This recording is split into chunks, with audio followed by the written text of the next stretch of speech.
Hello students, welcome to ours chemistry.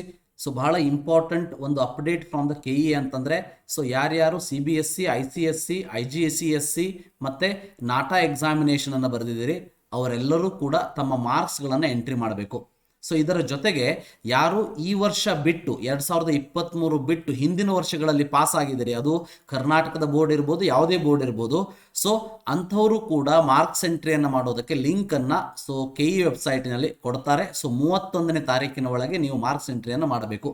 So marks details of the students who have appeared for Karnataka second PUC this year 2023 will be taken from the Department of PUE directly.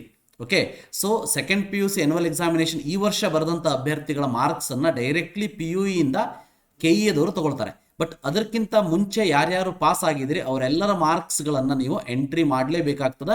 So ಅದಕ್ಕೆ ಲಿಂಕನ್ನು ಕೊಡ್ತಾರೆ KE ವೆಬ್ಸೈಟ್ನಲ್ಲಿ. So ಅದರ ಜೊತೆಗೆ ಆರ್ಕಿಟೆಕ್ಚರ್ಗೆ admission ಮಾಡಿಸ್ಬೇಕು ಅಂತ ಅನ್ನುವಂಥ ಕ್ಯಾಂಡಿಡೇಟ್ಸ್ಗಳು ಕೂಡ ಸೊ ನಾಟಾ 2023 ಎಕ್ಸಾಮಿನೇಷನ್ ಏನು ಬರೆದಿದ್ದೀರಿ ಅಂತಹ ಮಾರ್ಕ್ಸನ್ನು, ಆ ನಾಟಾ ಎಕ್ಸಾಮಿನೇಷನ್ ಮಾರ್ಕ್ಸನ್ನು KE ವೆಬ್ಸೈಟ್ನಲ್ಲಿ ಎಂಟ್ರಿ ಮಾಡಬೇಕು. ಸೊ ಇದು ಮಾರ್ಕ್ಸ್ ಸೆಂಟ್ರಿಗೆ ಸಂಬಂಧಪಟ್ಟ ಹಾಗೆ ಇರುವಂತಹ ನೋಟಿಫಿಕೇಶನು.